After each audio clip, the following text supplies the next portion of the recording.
Good evening, Mustang fans. It's time for girls varsity basketball. We're live, Mustang Vision. You get a chance to watch or listen to a very entertaining game tonight as the Marion Wolves are in town. They are the leaders in the WAMAC East at 9-5, and they come in trying to defend that crown or try to really stake a final in that crown, taking on the 9-7 Mount Vernon Mustangs here from Mount Vernon. Chilly night, frigid night might have you at home watching instead of making your way to the gymnasium. That's all right. That's why we're here.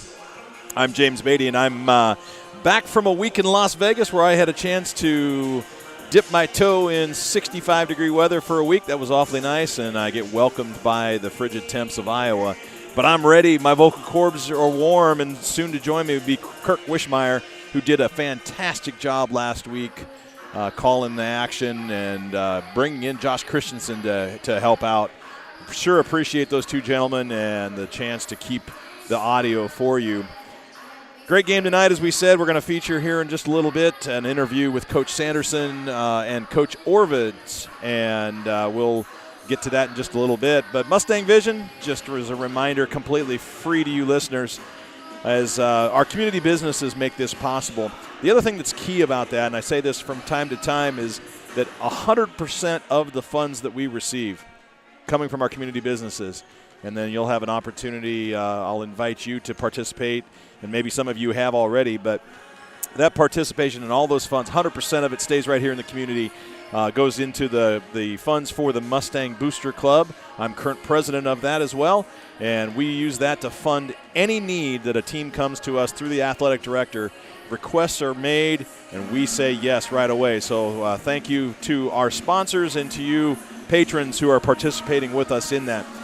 Our sponsors include maroon sponsors. Those are year-long commitments at the Ability Physical Therapy, Richardson Hanson Hotes Insurance Agency, Lynn Woodley Construction, Lynch Ford Chevrolet, Gary's Foods, Copenhagen Associates, Iowa Physical Therapy, Mount Vernon Bank and Trust Company, Downtown Dental, Brown's Plumbing, Budget Blinds of Eastern Iowa, M&K Dust Control, the Greater Cedar Rapids Community Foundation.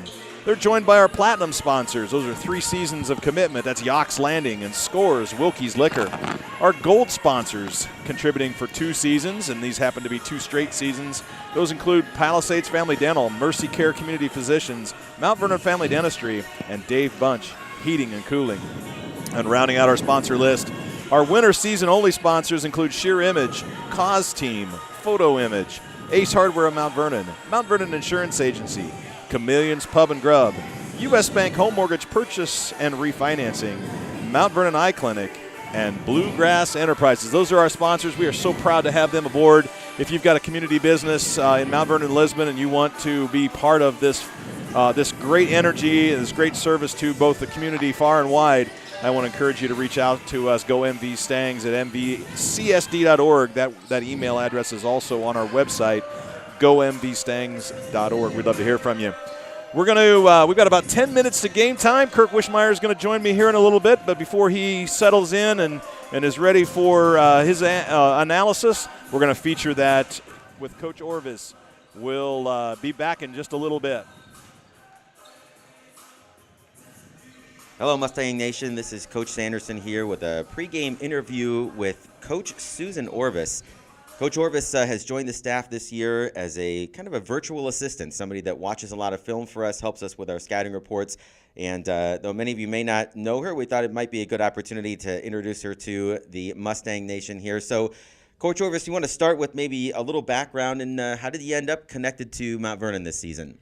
Yes, it's been kind of a neat turn of events, and I'm very thankful. I was actually the head coach at Muscatine High School after coaching at the college level, and have been involved in the game for over 20 years. And I did just recently resign my position at Muscatine, and the primary reason for that was my niece and nephew, Nolan and Aaron Jackson, here at Mount Vernon, and I wanted to get to more of their ball games. And certainly during the basketball season, we've been able to do that.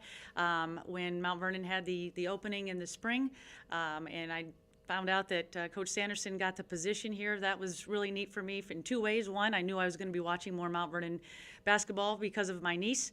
And secondly, I've known Nate for a long time. We played against each other. We've been colleagues. And long story short, I just sent him a good luck. I hope it goes well, and I'll be invested in your program in a lot of ways because of my niece. And he just kind of threw it out there. Hey, would you want to be involved in some way? And I'm just really thankful that we found a way for me to be involved. And it's just been really fun to be a part of this staff and program. Well, and for us, we got the opportunity to compete against each other when I was at Linn-Mar a couple of times, and I think you won the series 2-1 over my 3 years there. But we don't have to talk anymore about that. But tell me just a little bit of kind of your impressions of this year's team. Obviously, a lot of things new at the beginning of the year. Kids are trying to pick up on new offense, new defense, new culture, new press break, and have seen a lot of growth throughout the year. Kind of sitting from your perspective, what's your take on this year's team?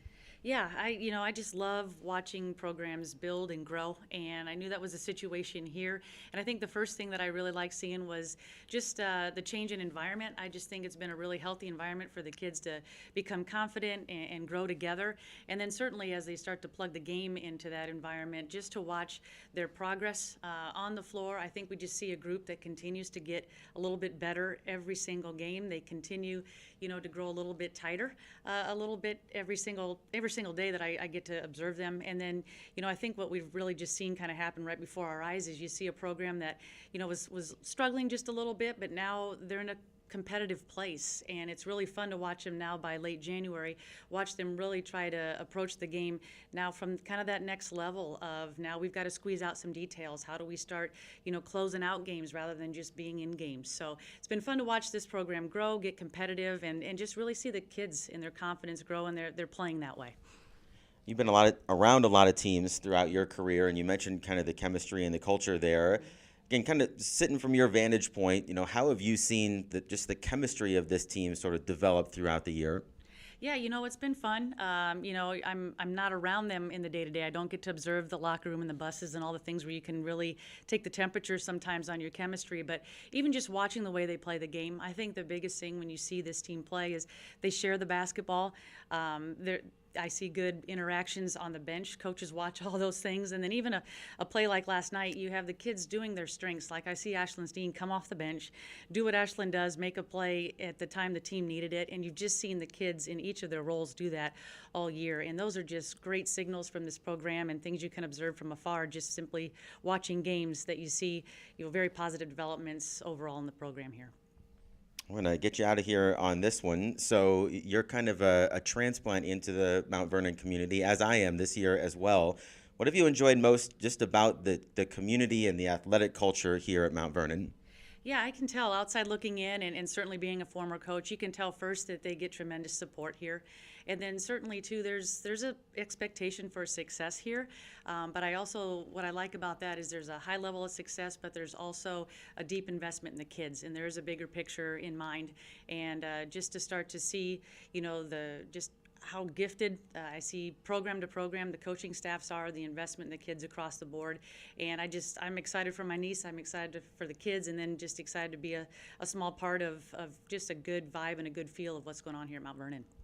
Well, it's certainly been great for us to have you part of our staff this year. You've kind of been a mentor to Coach Z at the JV level, and you and I have talked after every game this year, and just being able to learn from your perspective and kind of think about how you would approach practices after a game has been really good for us as well. So without question, our girls basketball staff is better with Coach Orvis as a part of it.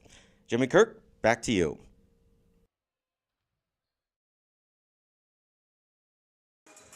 And we're back. Great job there out of Coach Sanderson. Appreciate his participation, providing these interviews, and great information to feature there with Coach Orvis. Kirk Wishmeyer, great job last week. Oh, thank you. Good to have you. Good to be back by your side. I'm starting to get a little nervous. I might get replaced there. No, but man. I tell you what, I'm glad to have you by my side. It's so much easier. The Mustang girls were able to pull in a good win on Saturday, and I apologize to all of our listeners out there that had a little bit of technical difficulties. I know the interview played more than once. Yeah. But hey, it's all technology. It's all equipment. But bear with me. Speaking of apologizing to our listeners, tell me a little bit about.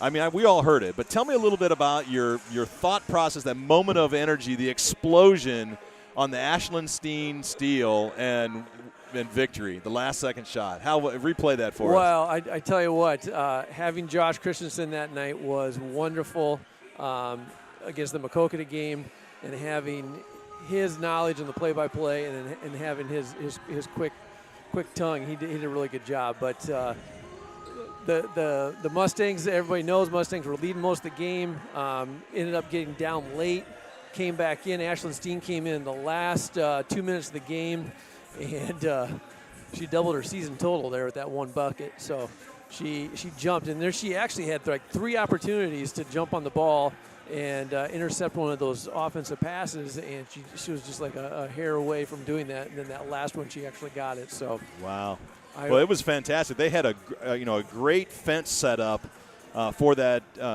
point guard, Yep. and I mean it was if it was really all 3 of them had a chance, I think, at that steal. But boy, her timing was impeccable, and then. The presence, the senior presence, the determination to take it, not look back, not look for somebody else, but drive to the bucket. And it was not uncontested. It was a challenging layup. It was. Sports, you always talk about the different things that can happen in sports. We went home and talked to my own kids at home. Every basket counts. Yep. So throughout the entire game, every point count. That last one, Ashlyn had 1 shot at the basket. She made 1 bucket all night, and it happened to be the game winner. So wow, it's always important to make sure you hit those shots, and that's what Coach Sanderson keeps talking about. Some of his keys to the game tonight against Marion are to take care of the ball. Yep. So hang on to it. Make sure Marion doesn't get any kind of jump on us defensively and do any takeaways. That's one of the things that we're done. The Mustang girls have done very well is take control of the ball and lower the number of turnovers they've had per game. So, yeah. Well, he's Kirk Wishmeyer. I'm Jim Beatty. We're Mustang Vision going to be with you all night as we get set. Vision going to be with you all night as we get set for this battle. And we're going to turn the camera back around to the gals on the floor as they're finishing their warm-up. And Kirk, talk about this game a little bit more. We got 9-5 Marion coming into 9-7 Mount Vernon. Those are pretty similar records. They've gotten there in different ways. Mount Vernon had some adversity early in the season. Marion's was kind of in the middle of the season. Both these teams are kind of hot coming into this game, but for different reasons, different role players, different styles of play. Yeah, the WAMAC East is potentially on the line tonight and with the rest of the games this week. So Marion comes in 6-1 in the WAMAC East. They are number 1 in the conference. Mount Vernon half game up, and they are number 2 in the conference. So a win by the Mustangs tonight would close that up, but they're going to have a monumental task in front of them. This Marion Wolves team is playing really good basketball and is going to be tough to beat. So take care of the ball, control the shots and the rebounds, and then hunt for great shots. That's the 3 keys to the game. Yeah, good, great 3 keys. Of course, they're going to be led by Ava Atwood, or at least we anticipate they will be. A lot of pressure from Ella Beckenstead and then Sadie Struken right there. Those three players all around the double-digit season totals, and a great trio to feature that the defense is going to have to play really strong and consistent out on that perimeter. But that inside play really, you look at Coach Sanderson's kind of his coaching line on this. It's the inside play that may try to separate Marion from us, but you can't overlook the importance of Liz Doherty down there. Yes, having Liz on the inside and then continuing to shoot well on the threes. Yeah. That was the other big one. Saturday we had some really good stats, 19 assists by the team, so that was really good. That was a season high, and I believe it was 15 three-pointers. So wow, set a school record on Saturday against Clinton, so that was kind of nice. Great percentage shot there. Keep it going. Yep. Mustangs are above 500 for the first time since January 2019, so let's keep this run. Keep it going. We've got the House PA announcer getting started for us tonight. You'll see the officials are being welcomed, and a standing ovation for the officials. We can't reiterate that out into internet land, how important officials are to our sports, and we need more people stepping up, willing to referee at all levels, which then means you advance and be able to participate at high school levels and beyond. So thanks to our officials. Welcoming to all of the fans that may be watching or listening for Marion, and we hope that you enjoy the broadcast tonight. We're sure proud of the opportunity to feature our Huddle game cam and pair that with audio so that you can see all of the players and understand where they're at. This is a new one for us, This is Kirk. our new one. We just tried this on Saturday, so brand spanking new. Dropped the house lights on the 3 spotlights, so as the starters come out, get a spotlight on them. Well, the starting lineup for Marion, Ava Atwood, 5'7" sophomore guard, comes out first. And she's going to shake hands with 5'4" senior, number 3, Mackenzie Rentschler. And next out for Marion, number 10, 5'7" senior, Molly Dunn. She's going to shake hands with 5'6" junior, number 5, Cameron Brand. Sadie Struken, number 12, 5'10" guard, a senior, walks out underneath the lights, and she's going to get a chance to shake hands with 5'6" junior, number 11, Lily C. For Marion, 6 foot forward junior, number 13, Ella Beckenstead. And leading scorer for the Mustangs, number 25, 5'6" sophomore, Peyton Simpson. Rounding out the Marion lineup, number 21, 5'9" sophomore guard, Mila Van Wielden. And here she comes, the inside dominance of 6'1" senior, number 30, Liz Doherty. Those are the starting lineups. Not surprising to any of the fans on either side. House lights come back up. We're going to have the national anthem. We'll be back for some final thoughts before tip. House PA announcer is principal for the high school, Steve Brand. Did a nice job there. And now our national anthem. And Finley McVeigh is going to sing that tonight.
Wow, great job, Miss Finley McVeigh.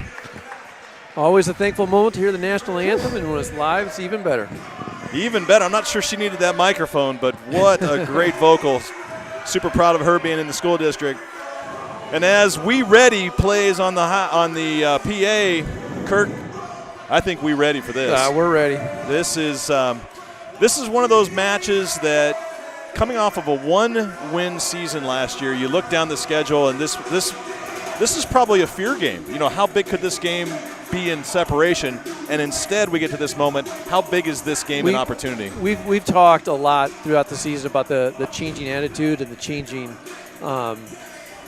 demeanor of the girls while they're playing these games, and this is probably went from a oh no game to a I think we can do this game. Ella Beckenstead and Liz Doherty to tip off here to get started, and Beckenstead's going to win the tip. Marion's going to start with the ball heading north, and we're underway from Mount Vernon. Marion versus Mount Vernon. Top of the key, Sadie Struken's going to take a shot, and she's going to hit the first three-pointer. One shot, 3 points for Marion. Mount Vernon in the backcourt. There, we're seeing the press already. That was the big danger. They're be aggressive on the ball on the Marion side, and they're going to press hard. Thankfully, Mount Vernon's seen a lot of pressure this year in that backcourt, Kirk, and they broke it with ease. Peyton Simpson with the ball now gets down around the elbow. Lily C is going to drive in onto the block.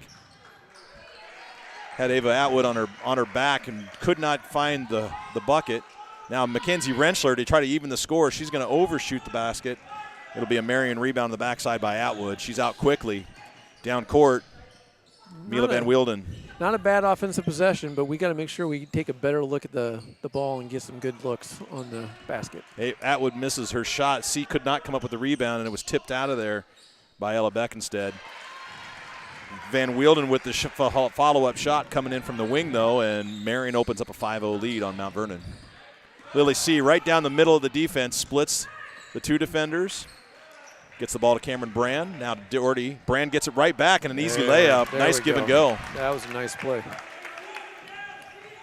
Doherty commands a lot of space up there and attention on that free throw line.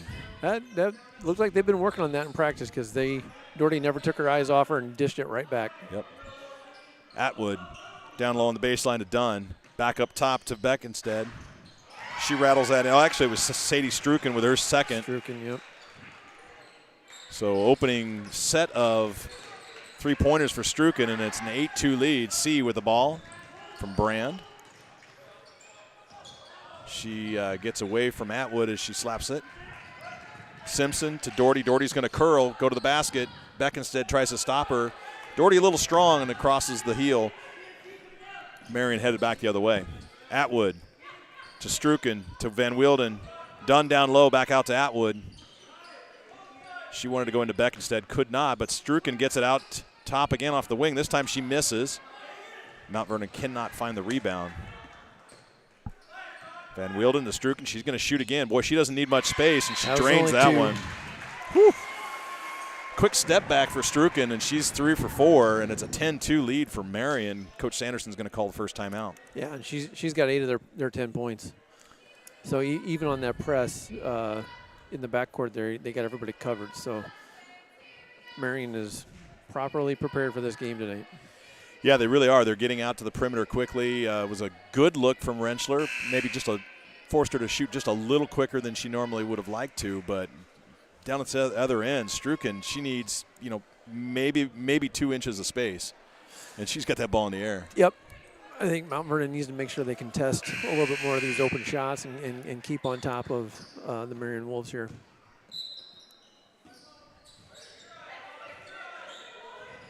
Just got an update from the boys over in Marion.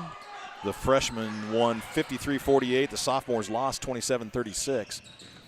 Beckenstead moving downhill quickly, got stopped by Doherty and Simpson as she turned around and ripped it away. Simpson going coast to coast out to C. They work the perimeter back to Rentschler. Mustangs will set up their offense. Doherty, free throw line. Hands off to Brand. Brand has it knocked away, able to retrieve it on the baseline. Now Simpson drives baseline, cross, skip, pass to Rentschler. And Rentschler's three-pointer just off left. Good look from Rentschler. Good drive on the ball there when they got the break on the court, but they need to make sure they take that right up. Holy cow, Struken. Heat check shot. That one was from college distance, and she nailed it. It's 13-2. Sadie Struken, 9.4-point average on the season. She's already got 9. She's got 11. 11, yeah, that's right. Yeah. So she's there. She had that 2-pointer also. So far, Ava Atwood has not added anything into the basket. She's their leading scorer. Simpson with a nice drive to the basket. She's going to be fouled before the shot by Van Wielden. Well, it appears for our listeners out there, Lisbon Community School District has closed for the day tomorrow. So is Mount Vernon. And Mount Vernon has closed for the day tomorrow. Yep. Wow. That's a 5-second call as Brand could not find it into Rentschler, and a couple of turnovers early for the Mustangs, missed shots, and only one missed shot from Marion. This is a perfect start for Coach Martinson. Atwood with the ball. The Wolves sink into their offense. To Dunn, out to Struken. Atwood around the perimeter. They're going to go back down to Dunn. She got nice separation from C. Not able to get it to go into the basket. Doherty could not come up with the rebound, and it tips out to Atwood. Reagan Rice in now for the Wolves. Down low to Beckenstedt. She misses it. Doherty with a nice rebound, and the Mustangs get a chance to head south without the press. Three-pointer on the way from Brand. Rattles it in. That needed that. Great step-up shot, don't you think? Yes. She had no hesitation there. Went right down after it. He had nobody on her. I mean, she has some distance on her with the girl that was guarding her, so they need to keep working that. Struken through Rice. Beckenstedt out to Atwood. Atwood's going to take her first shot. Misses short. Rebounded nicely by Peyton Simpson. Keep working on those defensive rebounds. This is good. Simpson off to Brand. Quickly down to C, and it's going to head out of bounds. All right. Overshot C, trying to work that one downhill quickly. Coach Sanderson's calling in from the sideline over there, making sure they all calm down. That was one of the keys of the game, was taking care of the ball. Big game pressure, and on a team that's seen a lot of success lately, it's still going to be a time to calm their nerves frequently. Struken, three-pointer on the way, this time misses wide right. Lily C with the rebound. Aaron Jackson in the game for the first time for the Mustangs. Simpson to Doherty. Jackson's going to throw a three-pointer up, but she makes it. She's been hot lately. That was some nice passing on the ball. They got down there, broke the press, and got a quick basket. And a quick rebound. This is good. Keep it up. Great steal by Liz Doherty to get in the throwing in the passing lane. 13-8 wide score. Open, wide open. And Lily C straight to the rim. It's 13-10. Nice comeback here from the Mustangs. Lily C is not scared of anything. She'll take that ball right to the hoop. Struken tosses in Heinrichs. Now Rice, turnaround jump shot, no good. I got to believe that they'll take that 8-foot, 10-foot jumper by Heinrichs or Rice all day long. That's not where Marion wants to go with the basketball. Well, here we go. 2 minutes to go. Mount Vernon did a great job of trying to close that gap up in the score. Van Wielden's going to come in for Struken. She's going to take a quick breather. That foul, first foul of the game, actually the second for Marion. That one's on Ava Atwood. Lily C gets it by a bounce pass past Atwood, and she fouls Simpson. Yeah, Simpson kind of took it right across the nose. She's tough. Yeah, she's out there kind of rubbing her nose, shaking it off. Dunn comes back in for the Wolves for Atwood. That was Atwood's second. She got 2 quick ones. So she'll take a seat for the rest of the quarter, I would guess. Doherty's going to turn out to Simpson. Simpson's three-pointer off the front, no good. Van Wielden with the rebound. Boy, that's a good look from Peyton Simpson. Yep.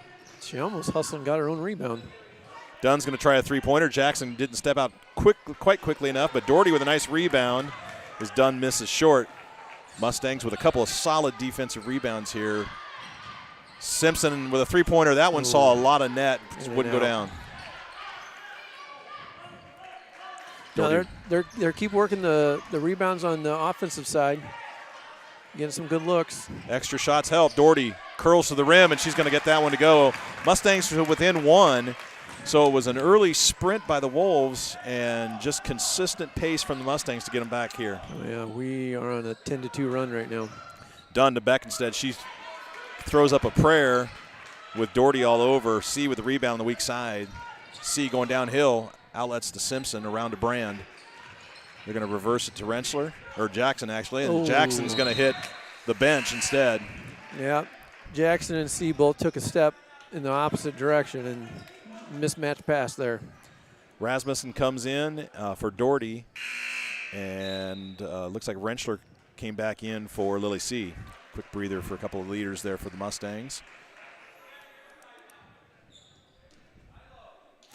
Lily C looks a little gassed over there on the bench. She's been working hard. She really has been. Struken's back in for the Wolves. They go down low to Heinrichs. Out top to Rice. She misses the three-pointer. Brand with a good rebound. Fights it away from Heinrichs. Simpson gets it to Rasmussen, and she could not find the handle. It got tipped away by Struken, and now the Wolves heading back. Rice goes up and underneath Brand. Good work by the long arms of Brinley Rasmussen. He's got a piece of that one. 38 seconds left in the first quarter. 13-12 Wolves over the Mustangs. Struken out top. All alone is Dunn. Hard off the back iron. Simpson with the rebound. Mustangs with a chance. Do they go 2 for 1? They go to Rasmussen. She's got all the room in the world. She gets bumped by Struken, who did not necessarily agree with that call. One of my favorite parts of sports on TV is the reaction of players when they get called for a foul. Mm-hmm. Yeah, because none of them are ever guilty. Nice work by Brynlee Rasmussen. Kirk, we saw that set up before that foul. She had Heinrichs on her back. I think she knew she could control her. Yep. A little bit of confidence builder there for Brynlee. She played earlier in the JV game, and that was way downtown. Holy cow! Struken, right before the buzzer, takes a shot from the half-court circle. Well, Jim, what do you think? This one quarter who we just watched has been a little bit reflective of both these teams for the entire season. It really has. Yeah. An unbelievable starting stretch for the Wolves and an incredible second half of that quarter to the Mustangs. Yeah, so it's kind of like you were saying before. It's the exact same way Marion started their season. Yep. And it's kind of reflective on how Mount Vernon is continuing to gain steam, getting better and better, and playing well down the stretch here, which is all we can ask for. And we've had numerous conversations with Coach Sanderson, and speak to that maybe just a little bit. The confidence that he generates in the huddle to calm his team down and put them right back to their fundamentals. Mm-hmm. They're on a 6-2 run right now for the last 8 games, so that's a really good stat. He laid down 46% field goals, 43% three-pointers made. And we're running 53 points per game, and we're only allowing 44. So that's a pretty good run over an 8-game stretch. When you talk about motivation, you've got to believe that Coach Sanderson in that huddle is saying, "Listen, they came out, we took their best left hook, and we built it back into a lead." On the other side, you got to look at Coach Martinson and saying, "We did it once, let's keep doing it." Yeah, I would think I'm going to call it travel on C. A little more than a Euro step. I probably agree with that one. Yeah, both of them, I'm not quite sure their personalities. We're starting to see some of Sanderson's come out here, but both of them would, I imagine, get a little ramped up in that first quarter break there. I would imagine so. Dunn with the ball, passes out top to Van Wielden. She takes it through the elbow and all the way to the rim. Nice take by Mila Van Wielden there. Mustangs now down 15-14. Second quarter early.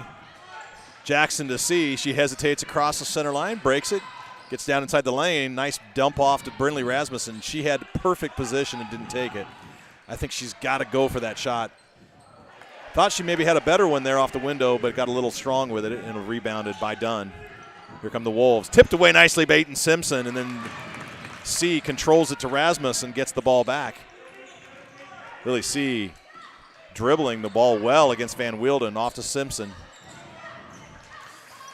Yeah, Mount Vernon girls have done a much better job controlling Sadie Struken. She came out hot, hit a bunch of good shots, and now she's been quiet for the last half a quarter. Rasmussen had Beckenstead on her back and delayed her take to the rim, and that allowed Beckenstead to reposition. There's Van Wielden with a three-pointer, the first 5 of the quarter to the Wolves. Beckenstead with a block on Rasmussen. First 5 to Mila. Yeah, that's right, first 5 to Mila. Rasmussen with the ball for the Mustangs. Simpson down below the free throw line is going to take all herself. The defense parted. It's so fun watching her take it all the way to the hoop.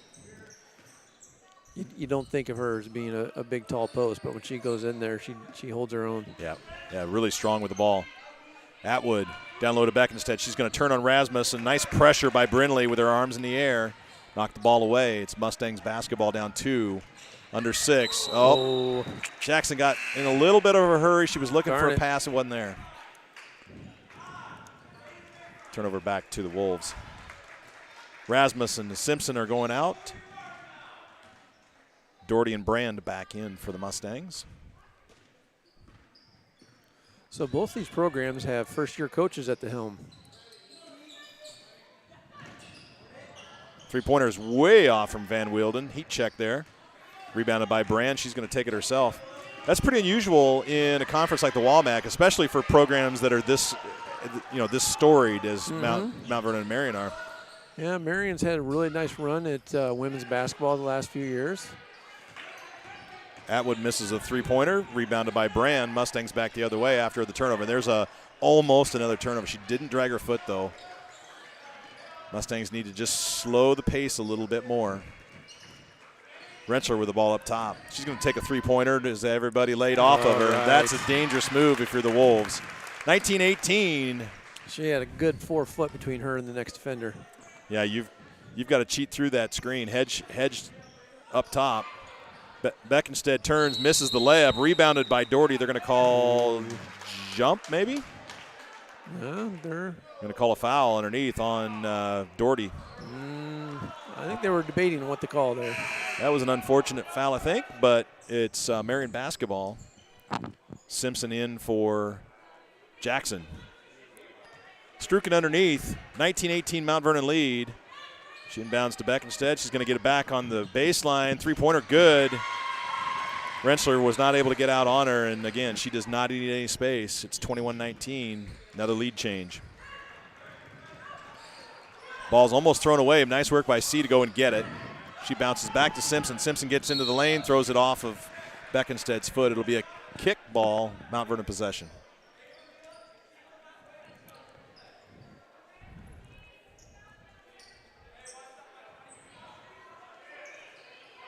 Brand to inbounds. She gets it to Doherty. Out to C around the perimeter to Simpson. Simpson's three-pointer just short. Boy, she thought she had it. I thought she had it too. Atwood with the rebound, and she's pushing downhill quick. Nice work by C. C thought she had all ball. She'll foul Atwood, who will go to the line for 2. When I was looking at my stats, now that we're to the line for the first time in this game, I saw a lot of free throws shot this year for the Wolves compared to the Mustangs.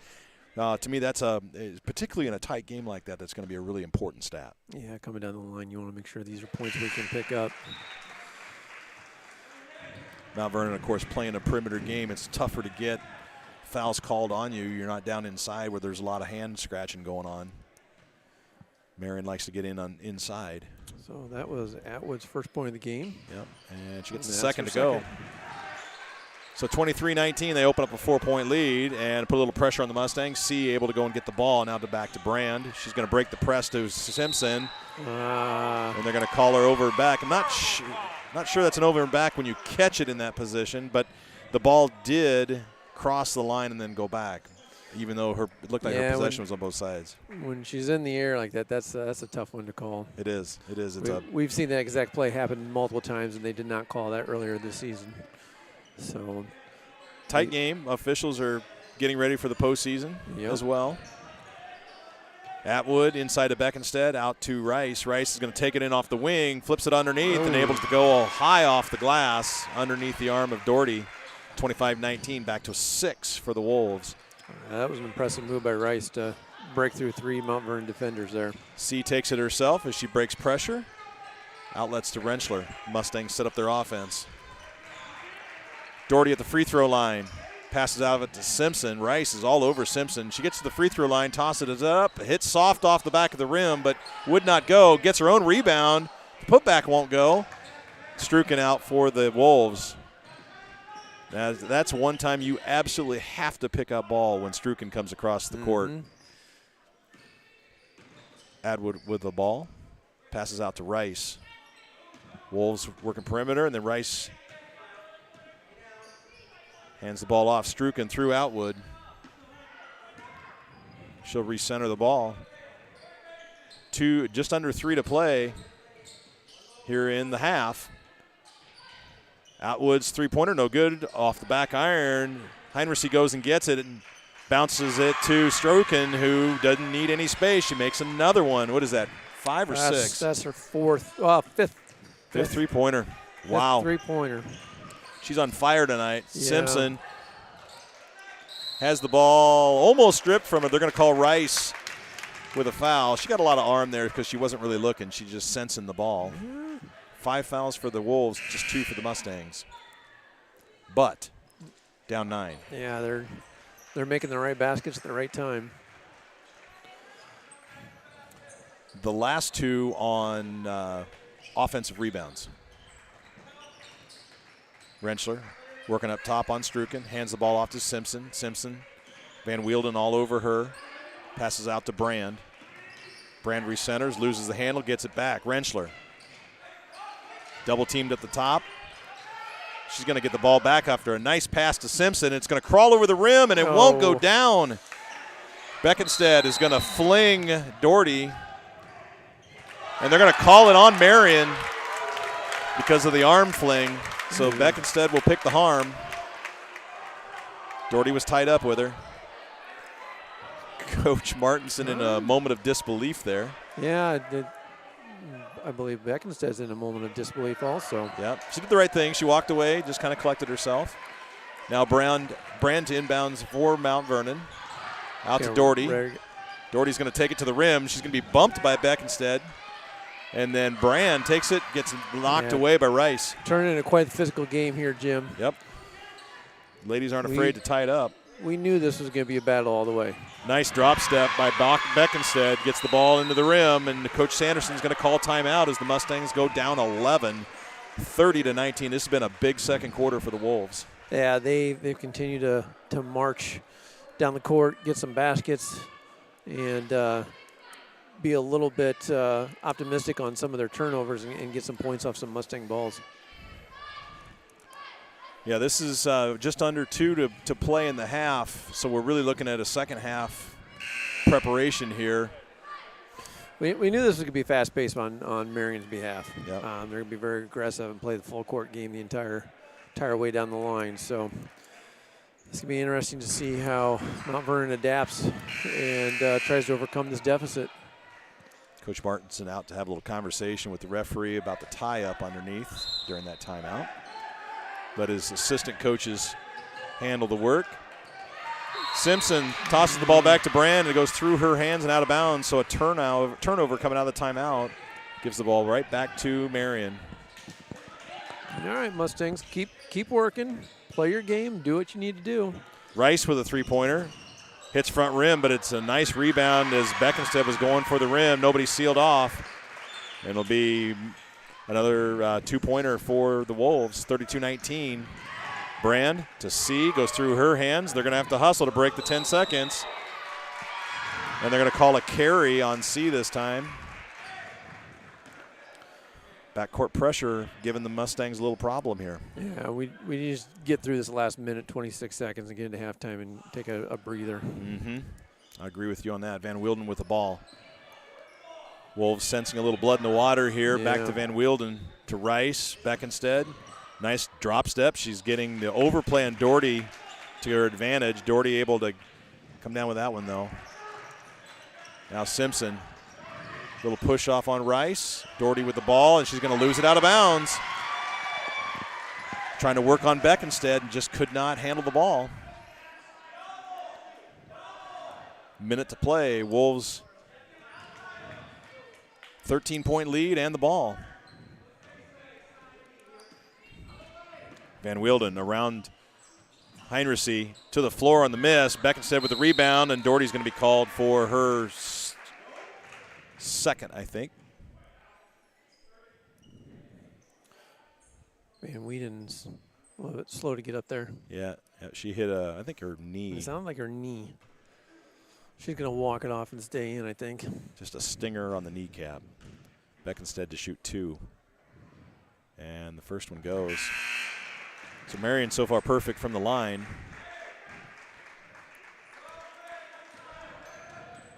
Shooting more than twice as many free throws on the season as Mount Vernon. And Beckenstead makes them both. So here comes the pressure again. Brand to C.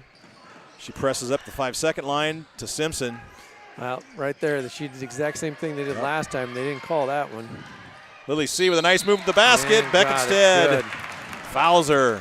The and one. They needed some points there. They're going to get a chance for an extra. Yeah, I find that curious. At the center line? Yeah, here? at the center line there. Peyton did the exact same thing. He had a foot on one side of the line and the other foot on the other. The ball was in the air. They didn't call it that time, so maybe that was a makeup. Who knows? All right. Not able to get the free throw to go. And it's a 13-point deficit. Nice steal by Rentschler. 2-on-1 fast break. Bounce pass to C. Nice pickup by Rice to get back there in time, and then stripped by Heinrichs. C's going to foul. We need to take advantage of those kind of breakaways. When we get those steals, we got to go right to the hoop. Yeah, that was a 2-on-1 fast break, and Rentschler hesitated just enough to let Rice get back into play. Rice did a good job on breaking that one up. So Marion with a chance at the last shot of the half. Up 13, 20 seconds to play. Atwood fires it over to Struken. Back up top to Rice. Atwood inside to Heinrichs. She's going to come out to Rice. Rice is going to come in off the elbow, and she's going to make the layup. And it'll be a 15-point deficit for the Mustangs going into the half. Shoot. Darn it. Not able to get it off. They had a good chance to do something there.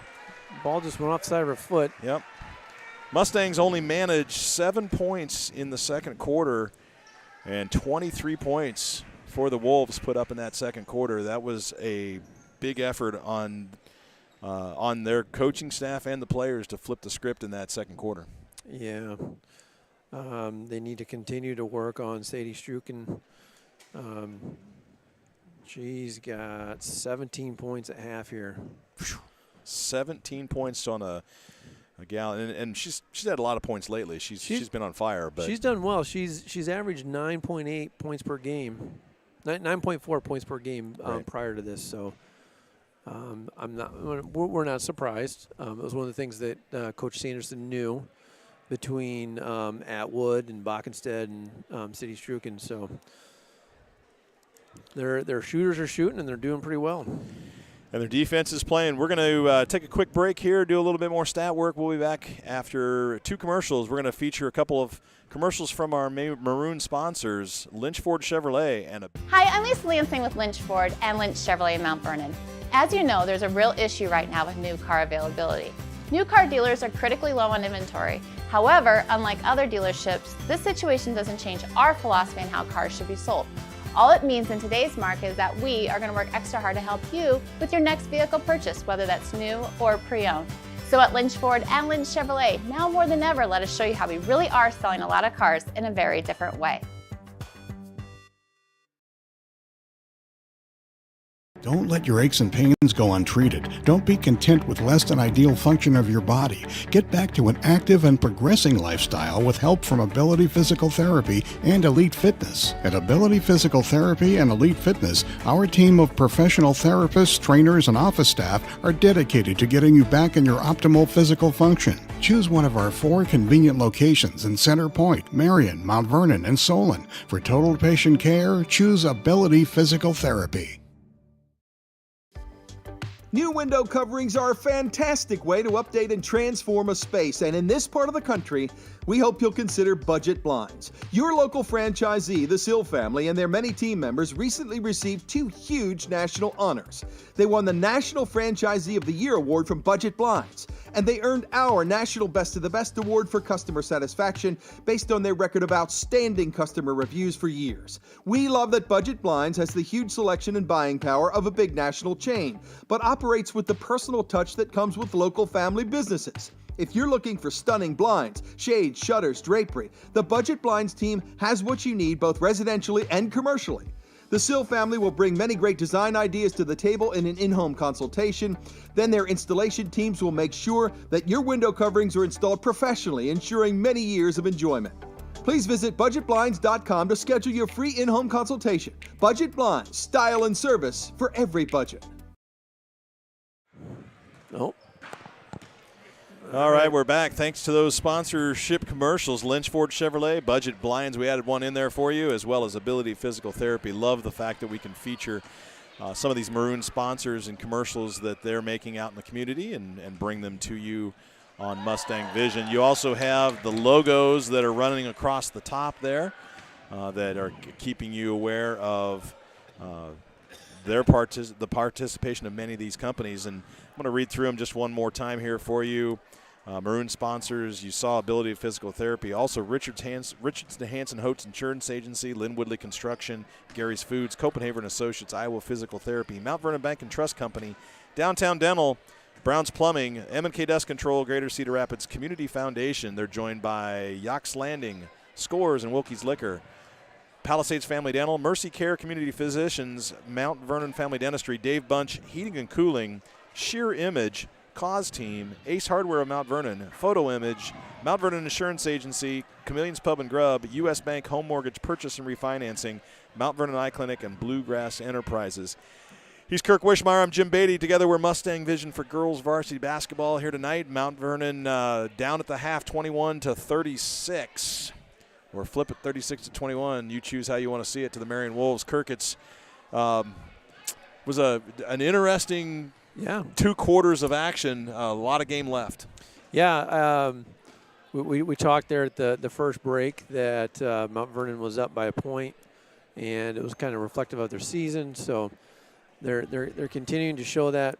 Marion came out and showed what a good basketball team they are, and they continue to drop some shots and do very well. So they were aggressive. It was one of the things we talked about. We knew this was going to be a really good Marion team. We knew we'd have to work and play a really clean game. So I'm betting Coach Sanders is in there reinforcing their game plan and kind of making some adjustments. It's one of the things we've seen him do pretty well. Came in and made some adjustments on the style of offense they played. Made some adjustments on how they shot the ball. So that's something, great coaches, no matter what the sport, come in and can see that. Coach Peterson did that with the football team quite a few times in a row and used his personnel to his advantage and retooled his offense. And they went quite well. They did quite well and went deep into the postseason. So I'm betting Coach Sanderson's in the same boat, kind of figuring some stuff out as we get near the end of the season here. So out of the last 5 games here, this was one we kind of had circled on our calendar as going to be one of the tougher ones to play. Right. And I think it's optimistic for the Mustangs as they close out here. They still have a good opportunity to play some really good ball down the line here and have themselves set up for a really good regional matchup. Jeff Linder at Christmas, he always likes to play some fun what ifs and kind of lay things out. And he laid out Mount Vernon to have a first-round host of the regional tournament, so that would be very nice. Yeah, it would be. It is. It's a tough closeout. You got Marion here. We got West Delaware. We talked a little bit as Coach Sanderson was doing his interview with Coach Orvis that West Delaware is probably one of those games that you circled that we've got to get that win. But then Beckman Catholic is no easy contest, and then Solon, which that game that we replayed on a Saturday was supposed to be down in Solon. And it was played up here, so I wonder if we're going to reverse that and end up going away. We are. It is at Solon. At Solon. So going anytime you go to Solon, that's going to be a really tough matchup regardless of how good the teams are. And Solon's pretty good this year. Yeah. I think, I'm not in the locker room, so I don't know what Coach Sanderson and the coaches are thinking, but I got to be looking at the end of the schedule here and be pretty optimistic they can get some wins. But know that there's a couple of them on there that might be very tough. So, and they could easily this game's still in the balance. There's a lot of work that the Mustangs have to do. They're fighting uphill in the second half, but you could easily see them going and taking those next three, playing the way they have in the last 7. Yeah, they definitely can. They're all winnable. Solon's always a rivalry for Mount Vernon. So whatever the sport is. Both teams are always fired up and want to play really well in that rivalry game. The Highway 1 rivalry, as we like to call it. And a lot of things can happen. So we continue to talk about the optimism and the maturity and the turnaround, per se, that these Mount Vernon women have experienced this season. Nothing to be taken away from them last year. But they played some really hard games and ended up walking away with a a one-win season. So I think they absolutely have to be feeling much better and have a confidence level that is going to be pretty darn high, as they're sitting at 9 wins right now. Right. And as you said, they're looking to close out the season and could possibly close out with a winning record on the regular season. So they've got the chance to do the battle. We got a minute left in the halftime clock. I think we drew the short straw tonight because I just got a text from our buddy and my other cohort for the boys' games, Eric Briesmeister. The boys are down 1 after the first quarter, but Matt Campbell is in the house over in Marion. And, I'm looking around thinking, who's the celebrity we get to talk to? I'm sitting here thinking, what in the world are you talking about? We never draw the short straw. I love coming and watching Mustang women play. Oh, it's great basketball here, no doubt. But I'm a little jealous now that you say that. Holy cow. I got to love having Matt Campbell in the house. I might like to go over there and congrats. That game's Matt behind Campbell. us by at least a quarter, so maybe we can hustle up. And I'm not going nowhere with this cold weather. So let me repeat that again for those listeners out there. We did get the notification that local schools are closing down for tomorrow. Yep. So, gosh, I might stay up and watch something on Netflix tonight. Yeah, school's out. Doesn't mean I'm out. But maybe. I keep telling my wife I'll sleep all I want when I'm dead. But so maybe we'll watch something on Netflix. Well, a school teacher life is just a little bit different than a normal 9 to 5 or 8 to 5 job. I won't trade you. So the Wolves coming out of the locker room with the possession to start the second half, just what we needed. Struken's going to inbound to Atwood, and the Wolves are going to head south here for the rest of the game. Struken with Brand. Mustangs in a 2-3 zone. Around the horn, Van Wielden to Struken, and she misses her first shot from the baseline corner. So that's a good start for the Mustang defense. A great start.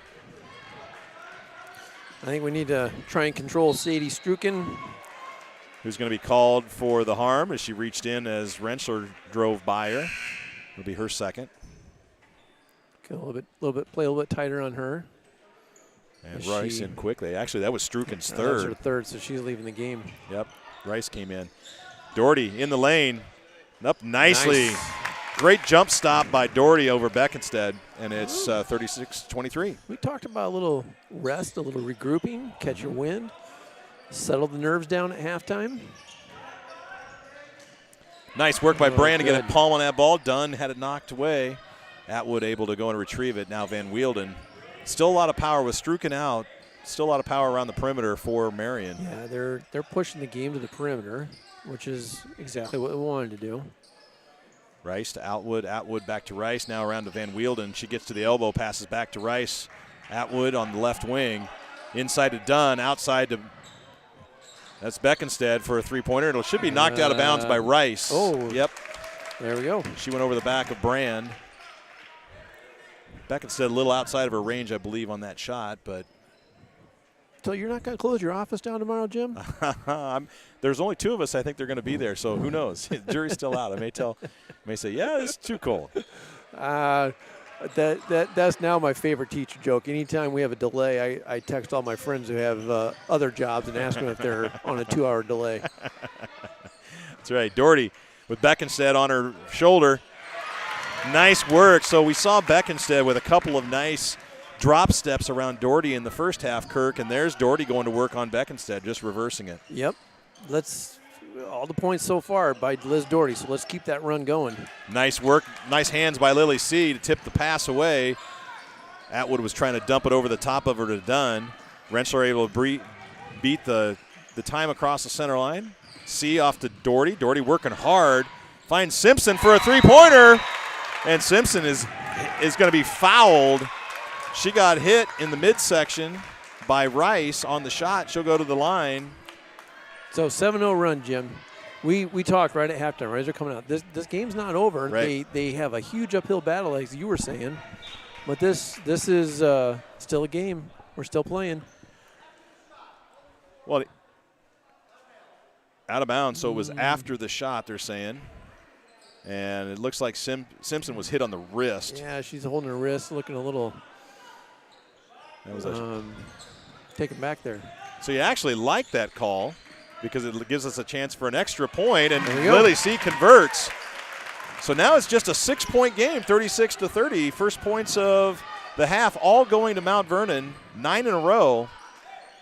Atwood to Rice, right wing. Dribbles back to Van Wielden. Atwood finds herself over on the far baseline. Now Dunn back up top to Van Wielden for a three-pointer. She's going to hit that one. Well, we knew that was going to happen sooner or later, but it certainly doesn't help to have Sadie Strukin sitting out. See hesitation and could not get the ball out to Rentschler. Turnover for the Mustangs. It's 39-30. Beckenstead off to Van Wielden, who was hot for a bit in the first quarter, in fact. Dunn, nice drop step, put Brand in front of her, and she'll go to the line to shoot two.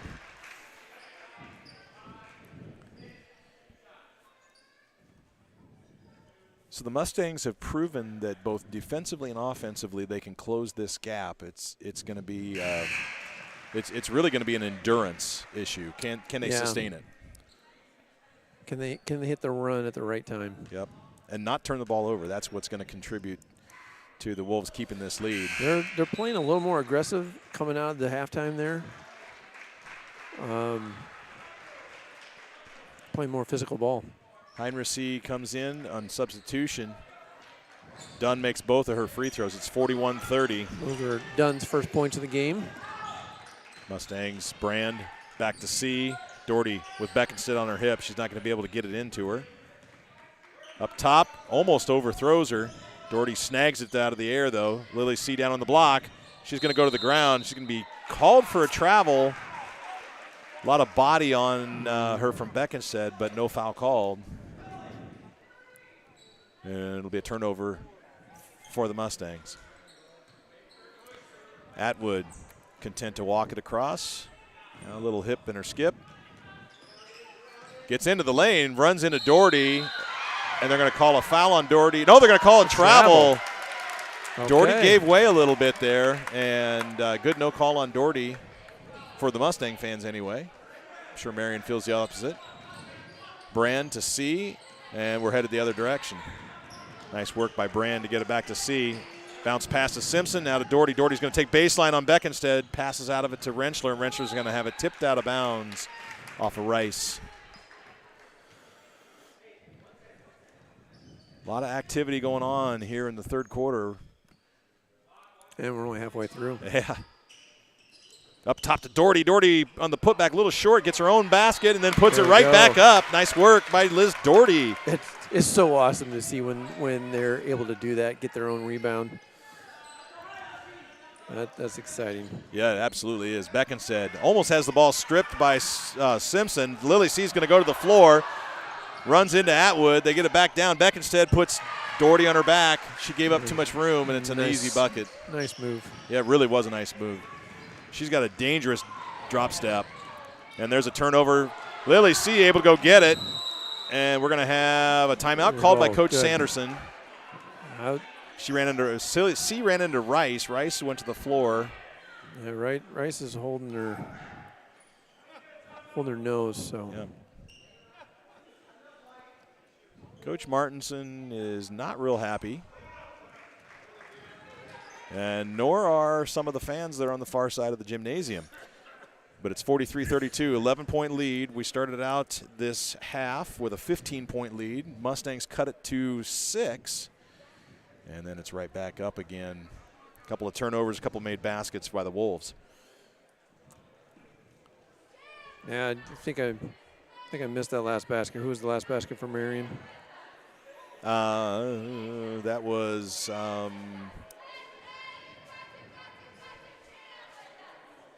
That was Bockenstead. Yep, there we go. Yep, Bockenstead. Oh, yeah, it was around Doherty. Yep, drop step around Doherty. Yeah, that was a nice move. We both complimented her on.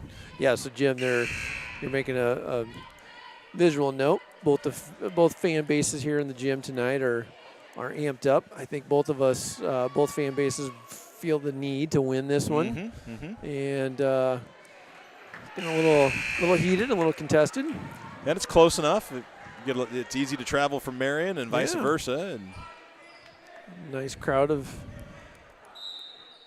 number of people here. Mustangs under 4 to play. Halfway through the third quarter, Brandon bounced to Rentschler. I was going to make an estimate on the crowd number, but I decided last minute just to let it go. Nice three-pointer by Cameron Brand, 43-35. I'm going to estimate that as a 3-point basket. Yeah, there's no reason to estimate the crowd. We're not. Oh, my gosh, and Atwood says, I'll see your three-pointer. I thought her foot was over, but. Yep. 46-35 is back to 11. Referee was standing right there, so I'm not debating his call. I just didn't see it as well as he did. Turnover up top by Simpson. She walked with it. Little extra pressure on the perimeter, and there was nowhere to pass it.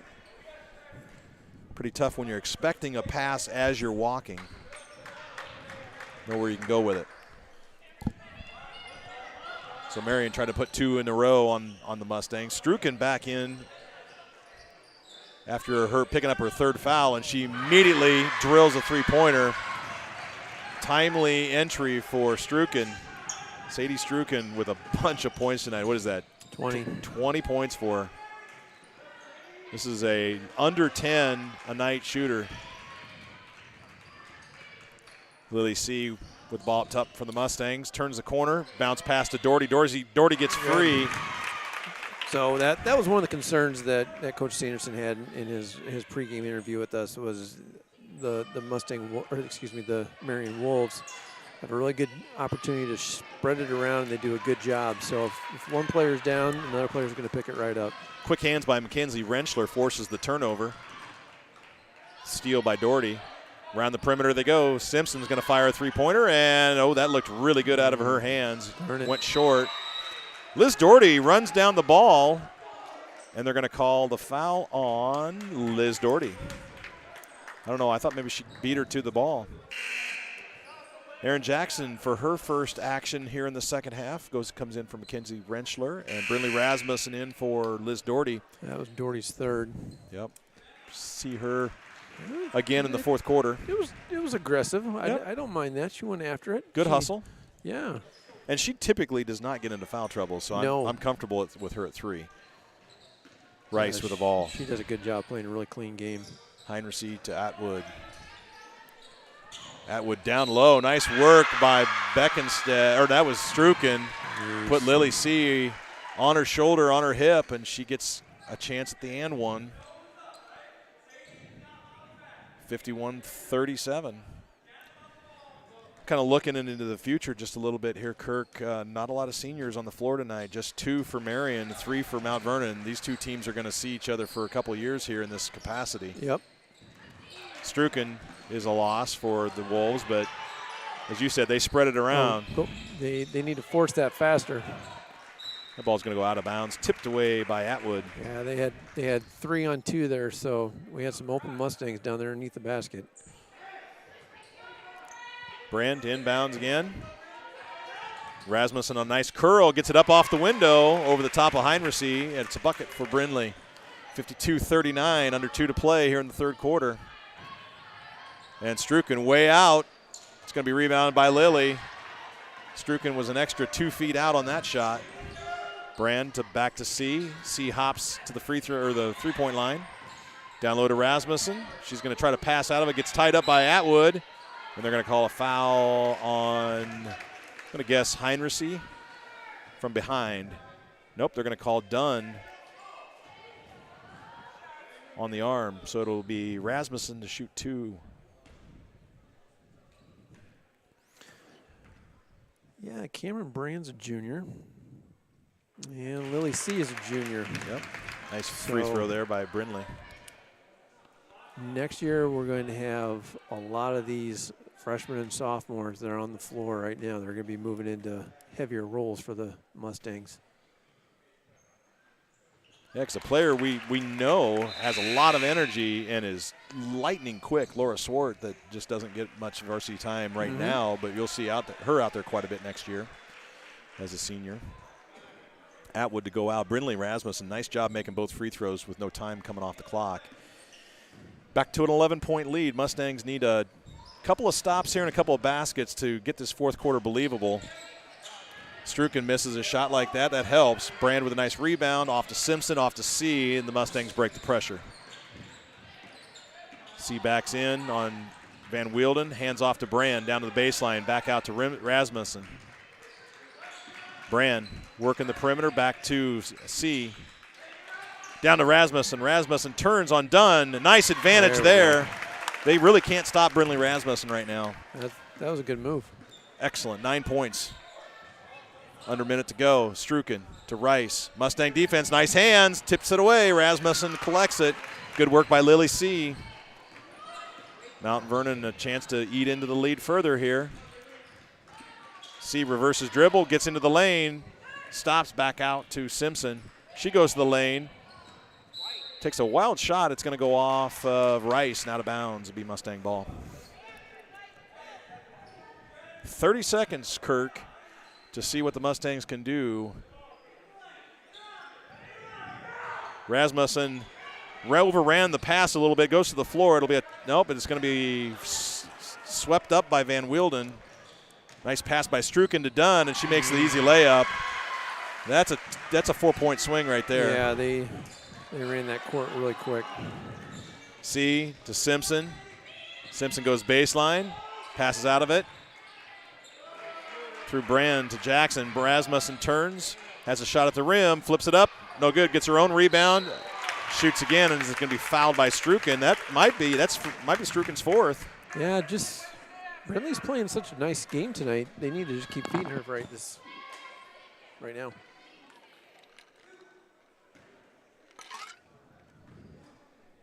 No, they're going to call that one on Heinrichsey, actually. Yeah, a nice shot by Rasmussen. Back to 10. We're definitely not going to like this. Matt Campbell taking a picture with some of our gang. Yeah. That's just not cool to send to me. Congratulations, Joe Briesmeister. Well, at the end of the third quarter, Mustangs able to eat into that lead, get it cut in by 2/3, and it's 44-54. Kirk, at the same time, this is an accessible game to the Mustangs. So the Wolves to this point have found just enough to kind of keep that distance. We get it into single digits, goes right back to double. Yeah, they're playing well enough on the Marion end of the ball that every time we get a little bit of momentum, they step it up just enough to keep that distance on the 10-point lead. Well, we're going to have to see what Coach Sanderson's guy has cooked up here. And, of course, you know that Coach Martinson's in the huddle thinking the same thing.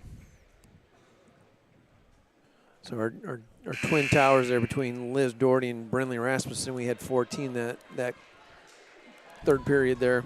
We used the inside-out game very effectively in that quarter, and not just from the Twin Towers and the work that they're able to do down in between the blocks, but also the penetration. Lily C back to penetrating, Peyton Simpson penetrating in off the elbows, kind of like what we've seen from Rice on the Wolves side. Brand passes back out. The ball is tipped away from Rentschler. She gets it back across the line. Van Wielden putting pressure on her. Strukin putting pressure on Brand. Gets into the corner. Looks to pass out of it. Does so to Rentschler. Backside steal, though, by Atwood. She outruns Rentschler to the ball, and an easy layup for Atwood. She's been relatively quiet tonight. Yep. That was only her 7th point of the game. Points leader for the Wolves normally. Brand had Atwood pressure off to Simpson for a baseline three-pointer, and that's good. That helps. And it's back to a 9-point lead. If we can chip a point at a time over the next 8 minutes, that'd be okay. Dunn to Strukin. Her three-pointer is deadly. Yeah, they got to tighten up on Sadie Strukin. She's just seeing way too many open rims in front of her. Rentschler to Rasmussen at the free throw line. Gets it handed back to her, and they're going to call her for a travel. Wasn't quite expecting that, I think. And Doherty and C are set to come back in. Doherty with 3 fouls. Really the only Mustang in any sense of foul trouble, which, as we said, in the fourth quarter really is not foul trouble. Back to 12-point lead for the Wolves and the ball. Van Wielden looks inside to Beckenstead, takes it around the perimeter instead, gets it back from Struker. Baseline corner to Struker. Stukin, I say. Dunn with the ball on left wing, back to Van Wielden. Her shot, nothing but three-pointers coming for the Wolves now, 62-47. And that's going to be Coach Martinson calling a timeout. He had a bunch in his pocket. Yeah. Can't take them home with you. No, you can't. So back to a 15-point lead, the halftime score, or the halftime separation, 62-47. Well, we tightened up a little bit the third quarter and gained a couple points on them. We picked up 5. So we're going to need to pick up a lot more the rest of the way out in order to seal a victory tonight. Yeah, and it's not going to come from putting this team on the free throw line and forcing them to add up their misses and get extra possessions, right? They're going to make those free throws, so it's really going to come from defensive stops. Now we did a great job in that third quarter getting hands on balls and getting some tip away steals, and they're going to call a turnover on Jackson as she walked out of the timeout. Yep. Went to throw the ball in and saw that it was going to be stolen and tried to hold it back. Could not get her momentum stopped, so it'll be turnover underneath the Wolves basket. Beckenstead shoots from the elbow and makes it. So another potential 4-point swing on the turnover in the bucket. Simpson to Jackson. Back to Simpson. She tries to clear it at the half court, and it'll be tied up. It'll be Marion basketball. Atwood able to tie up Lily C. on the errant pass. Cameron Brand to inbound, and Aaron Jackson's going to run out. The Wolves extend to a 17-point lead. 6 to play, and way out top is Strukin. Sadie Strukin will shoot from anywhere to one side of that black line or the other. Goes out of bounds, Mount Vernon basketball.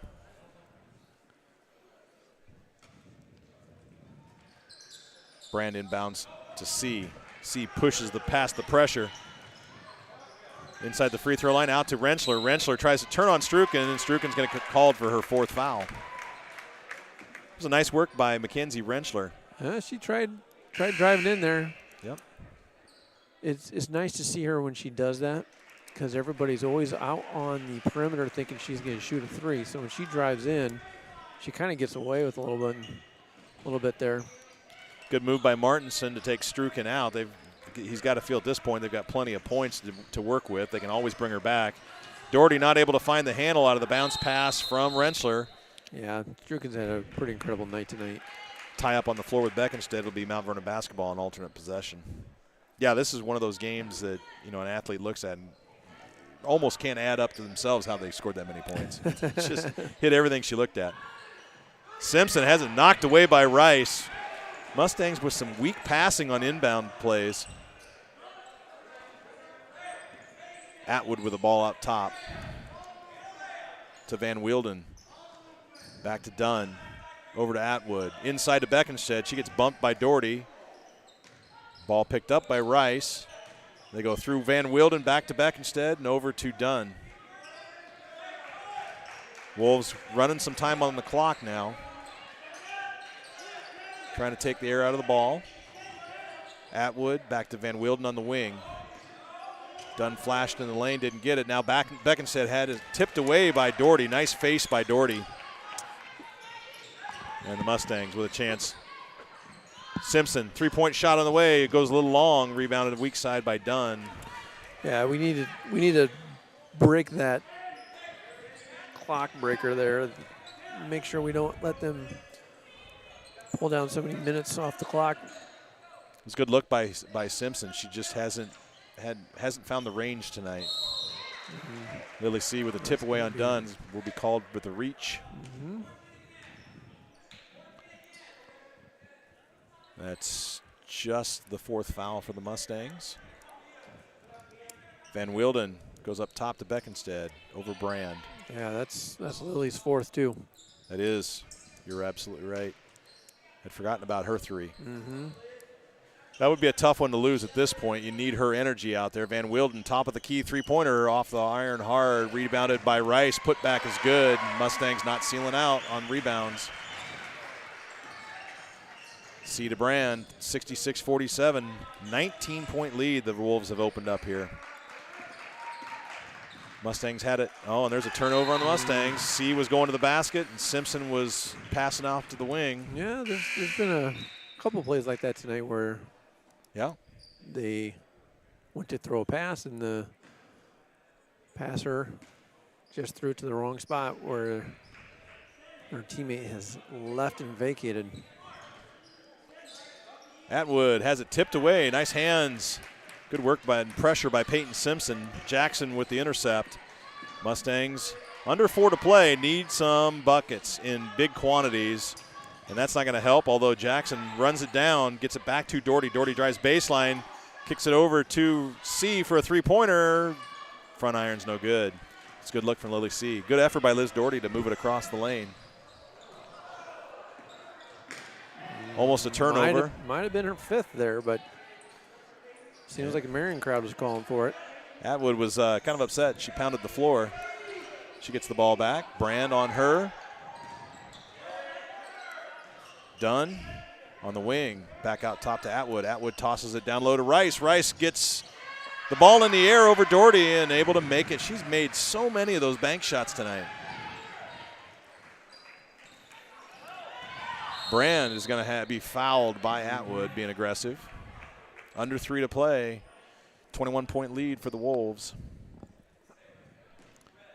It's the 5th team foul for Marion. Second on Heinrichsey. Brand inbounds to C. C sees a double team. Dunn and Atwood breaks out of it. Simpson right down the lane. She took it all the way. Yep. She'll go up and underneath, and a foul on Beckenstead. Yeah, when they're putting their pressure on, they just need to keep pushing and driving deep in there and take advantage of those mismatches. And just a little bit more one-on-one like that, rather than looking to dish.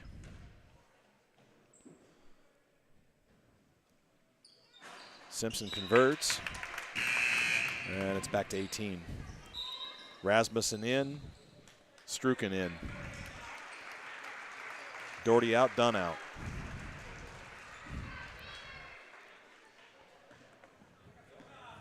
Atwood with the ball across the line to Rice. Van Wilden with the ball. Lily C takes it away, and they're going to call. They're going to call C for the foul. Well, I'm not sure how that was a foul on her, but not quite sure either. that's going to be C's 5th. That's going to Should be out of the her game. last. Yep. So Ashlyn Steen will come in to see her first action. Timeout. And Coach Sanderson timeout. So 2.5 to play here in the fourth quarter. 18-point spread. We pretty much know the end of the game story here. Yeah, it appears. I think that realization is starting to set in on our young Mustang athletes here, and they're realizing that this was one that got away from them, and now they're trying to salvage the last 2.5 minutes of the game and come away with a positive here. When you get to this point of game, and certainly the post-game analysis that we do, sports writers do, what the team will do from a game film perspective, you can look at this game as a building block game, as a measuring stick. And you're 6-1 in the last 7. You come in against a really strong Marion team. You proved at 2 or 3 key moments in this game your ability to stay with them. They've got just that extra gear that we haven't found yet. Yeah, and their star players are certainly showing. I mean, Ava Atwood has not had the game that we thought she was going to have tonight. Statistically, she's still done very well, but she was not the stat leader. And Sadie Struken, she stepped it up. I mean, 25, 27 points, something like that. So that's hard to control. When you got one athlete that comes out and lays that many points down, that's hard. Van Wilden with a miss out of the baseline corner. And the other thing we've talked about, is that we've mentioned several times are the other names from Marion that have stepped up to make those shots, and we just haven't seen it from a Mustang perspective. The perimeter defense for the Wolves has been really good, really solid. The 15 3-point barrage that you saw against Clinton just wasn't possible tonight with this Wolves defense. Yeah, and we knew that coming into this game, Jim. We knew this was going to be a challenge. We knew Marion was a very good ball team, and we would have had to play lights out, and it didn't quite happen that way. But Coach Sanderson's the type, he's going to find the positives. What went well in this game? What did we do well? What did we do poorly? And what can we improve on? Nice take by Jackson. Ends up with the foul on Van Wilden. She makes the first of her 2 free throws. Young student athletes, whether it's in the classroom or on the court, teaching them and having really good learning opportunities.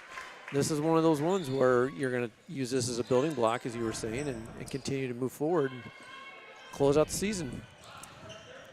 This is one of those games that may also mean a lot come postseason. Yeah. You've been in this pressure situation. Nice turn on Rasmussen by Beckenstead for the bucket. Jackson's going to have it knocked away by Atwood. Yeah, Marion's not letting their foot off the gas here. No, this has been a very physical game. Girls on both sides, and there's Beckenstead pushing through Rasmussen, gets it to go, and she'll have an and one coming. This really the end of game score is not going to be indicative of how competitive this game was. Yeah, it got away from him here in the last 4 or 5 minutes. Marion's plus 10 in the fourth quarter to this point. Simpson working on Atwood, passes out to Rasmussen, to Steen. Steen gets in through the elbow. Oh, take that shot, Ashlyn. She needed to. There we go. Come on. Brand down to Jackson. Puts Dunn on the floor. Jackson could not get back to the line to take a shot. She's deadly from three-point line. Steen picks up her dribble, passes out of it to Simpson. Down to Rasmussen. 40 to play. Now to Steen. Running time on the clock is not what the Mustangs need, but there's just nobody stepping up to take the shot. Steen finally does, has it knocked right back at her. Out to Simpson, down to Rasmussen. Rasmussen tries to turn on Beckenstead, passed out.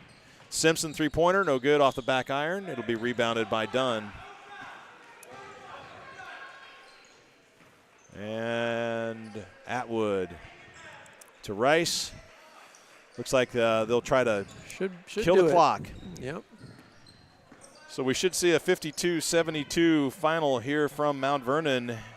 And Marion will improve to 10-5 on the season, 7-1 in conference play. Mount Vernon's going to fall to 9-8 on the season. 9-9. We fall to 9-9. 9-9. I have us, Varsity had us at 9-7, so it's bad on them. So 9-9. So they're right at 500 with 3 to play, and so some good opportunities for the Mustangs. Congratulations to the Wolves, and good luck to them as they head out. No doubt they're going to be a multi-game host as they move into district play. I would think so. And as you mentioned before, it's always a tight game with Marion, and it's one of those conference games that we see these guys twice a year. So I can't imagine that we will next couple of years, and hopefully more favorable ones for the Mount Vernon Mustangs. Well, certainly, and the thing about sports also is when you get success, it breeds expectation.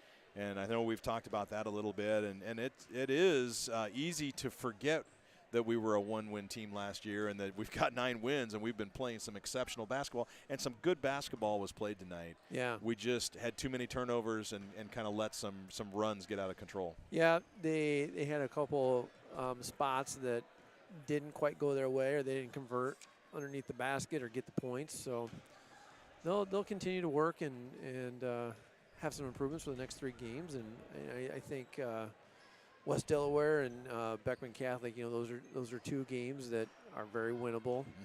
We beat both of them earlier in the season, so one there and one here, and so we'll see if we can't pull a couple wins there, and then wrap up with Solon, which is going to be another tremendous effort needed by the Mustangs to get a win there. Yep. We talk, at times as we prepare for these games, the scouting of teams and how do you prepare to play them, and certainly, the knowledge of Mount Vernon making 15 perimeter 3-pointers against Clinton and then coming into this game and not having that kind of space and really not getting it done. I think, do we have just 4 tonight? Maybe 3?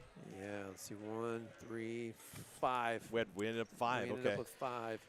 So, that's the kind of thing that can be a scouting advantage for these 3 teams that we have left. And at the same time, it's an opportunity for Coach Sanderson to go back in and talk about how we move the basketball. We had early success in this game inside out, working the ball into Liz at the free throw line and getting it back out for a couple of good looks, but we didn't stay with that. I got to believe that's probably part of that game planning that Mount Vernon will also do as they go back and look at this film study. Yeah, they're going to need to, watch some film and talk about this game and figure out how to improve on their performance tonight. Tough to pick a player of the game when you lose by 20, but there's always a reason to celebrate the positives in games and to help our fans see that there is strong contributions and strong efforts. Who really impressed you tonight? You know what? I'm going to go with Brindley Rasmussen. Brindley did a really nice job coming in when Liz got in a little bit of foul trouble. Liz only had 3, but they sat her down for a little bit. And we didn't see any kind of drop-off in the post play. And Brindley did a really nice job. As a sophomore, she's come up and played quite a few minutes on JV and on varsity. Yep. And has done really well. It's fun to watch her do good and continue to build her confidence. Yep. And it's nice. It's nice to see these guys succeed. So I think it's a good honor for her tonight. I agree with that. I think Brindley played a really good game, and there wasn't that fall off. It wasn't like let's see if we can get through enough minutes with Liz Doherty, and then when she did get into a little bit of foul trouble, still that confidence to have her in there, and some great moves. We saw some excellent moves by Doherty on Beckenstead, and Rasmussen was able to come in and exert her own pressure on there. And then we saw her really, I think, take advantage of some mismatches down low when she had done playing on her, Rice and Heinrichsey. Yeah, she shot through. Heinrichsey.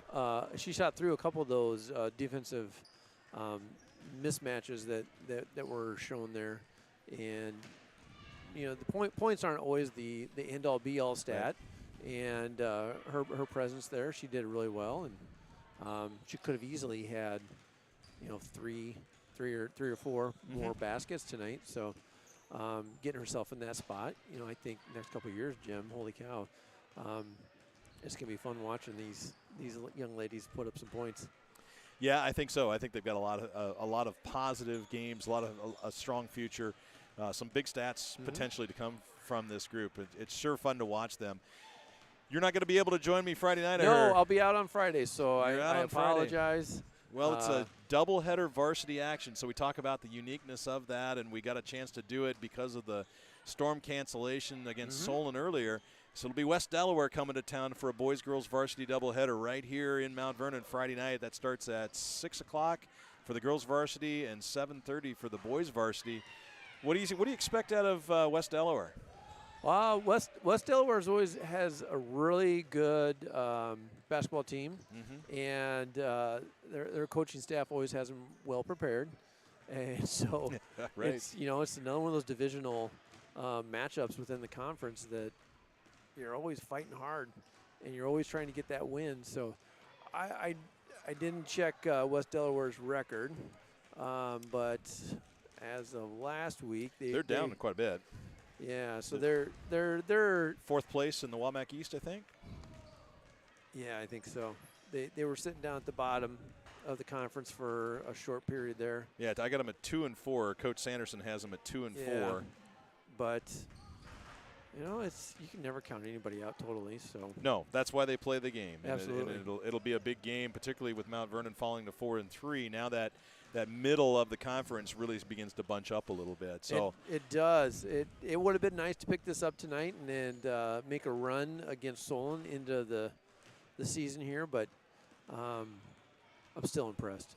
Very impressed. Yeah, All been a great season, and we got more to come. So Yep, Coach Sanderson's going to come Coach. join me. All right, thanks, Good luck. Jim. You have a good rest of your week. He's going to make me do the work next week. I'm going to have to do actually come to the game prepared with some analysis and some talking points. But Coach Sanderson, I know, is going to help out with that. And speaking of Coach Sanderson, he's making his way to the broadcast booth, and we're appreciative again of his time and willingness to come and talk with us. Coach Sanderson, first of all, it's been a week, what a week I got. I unfortunately had to miss with some of your best play of the season.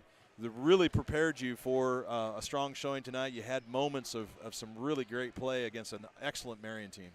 Yeah, in the notes I sent you guys before the game, Marion's been playing really, really well. I thought they were a lot better than the first time that we saw them in a lot of ways. Their press was a lot more organized. They got much more balance on offense than what they did the first time. And, obviously Sadie got hot early, and that's never good. When she starts getting going on the first couple shots, she gets pretty confident and not afraid to let people know about that. But that's another conversation for another day. But, right. But no, they played great tonight, and obviously we were coming off a week where we played pretty well last week too. But Marion's at certainly another level than some of the teams that we saw last week. And, as I told the kids, they give us great feedback. I mean, we still have 2.5 weeks before the postseason starts. And, when you play a good team like that and you make mistakes, they're going to put it on the scoreboard right away. And it's pretty obvious what we have to be able to get better at in order to stay alive when it comes to the postseason, and we've got a couple weeks still to get better at those things. So It's a good game for us. It's a good time of year for us to play a team like this, and we'll certainly get better from it.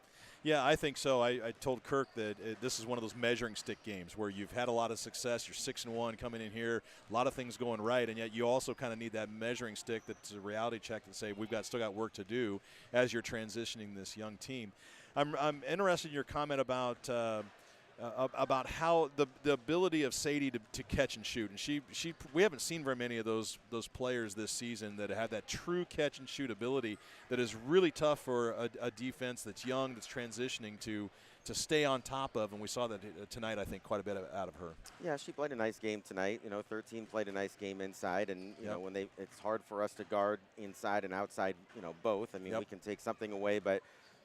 Against teams that can really score it from 3 spots, it just becomes. And I don't care if you're playing man or zone or whatever. If you got to help in 3 places, you're going to be at a disadvantage somewhere. And quite honestly, I think if we went back and watched the film and you took away their transition points off of our turnovers, it really wasn't that much of a lopsided game. And we shot 50%, or at least we had us at 50% from the field, and we gave up 9 offensive rebounds to them, which is a fair amount, but only 2 in the second half. And really, the tail of the tape was 24 turnovers, and they shot 55 more times than we did. And you're not going to beat a good team with numbers like that. Yeah, absolutely. You beat me to the punch on the turnovers.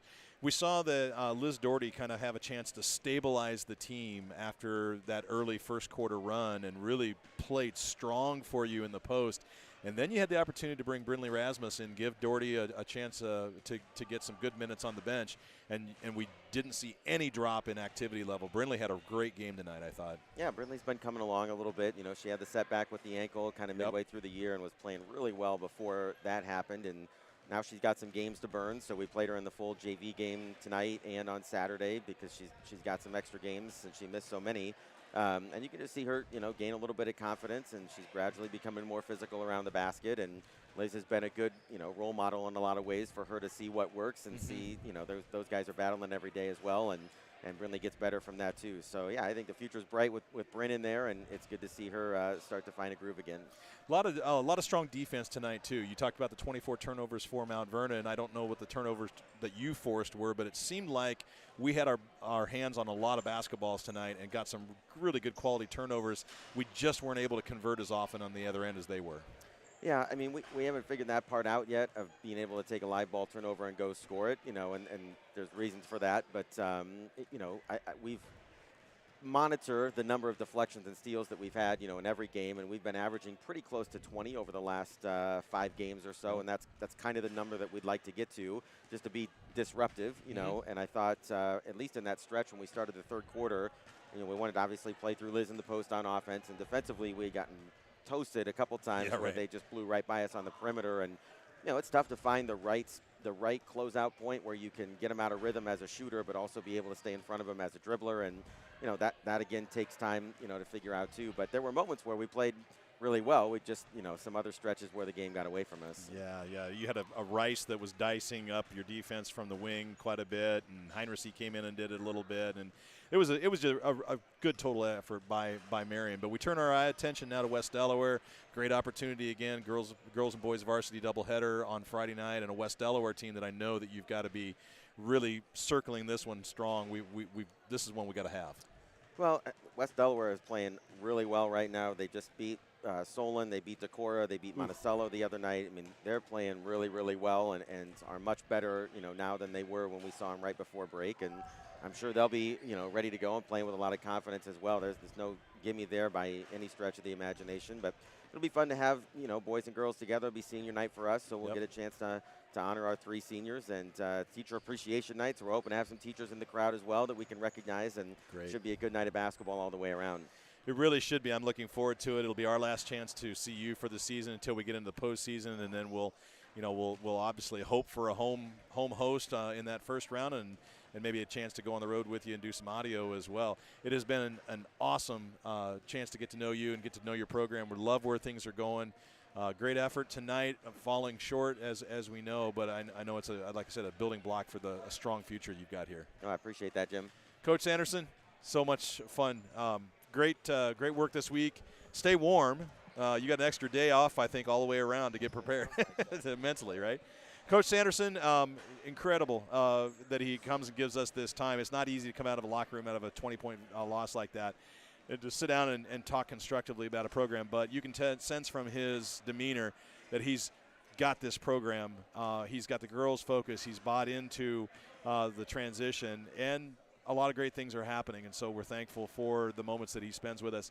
Thankful for you as well. Thanks for joining us here on Mustang Vision. I hope that you enjoyed tonight. Didn't come out the way that Mustang fans did, and we know that there were probably some Marion fans that appreciated the opportunity to catch the game, and so thanks to our sponsors. They include Ability Physical Therapy, Richardson Hans Holtz Insurance Agency, Lynn Woodley Construction, Lynch Ford Chevrolet, Gary's Foods, Copenhagen Associates, Iowa Physical Therapy, Mount Vernon Bank and Trust Company, Downtown Dental, Brown's Plumbing, Budget Blinds of Eastern Iowa, M&K Dust Control, Greater Cedar Rapids Community Foundation, Yox Landing, Scores, Wilkie's Liquor, Palisades Family Dental, Mercy Care Community Physicians, Mount Vernon Family Dentistry, Dave Bunch, Heating and Cooling, and then our silver sponsors for this winter, Cause Team, Photo Image, Sheer Image, Ace Hardware of Mount Vernon Insurance Agency, Chameleon's Pub and Grub, U.S. Bank Home Mortgage Purchase and Refinancing, Mount Vernon Eye Clinic, and Bluegrass Enterprises. Those are our sponsors that make this possible. I didn't get a chance to put up the Venmo link. I'll make sure I do that on Friday night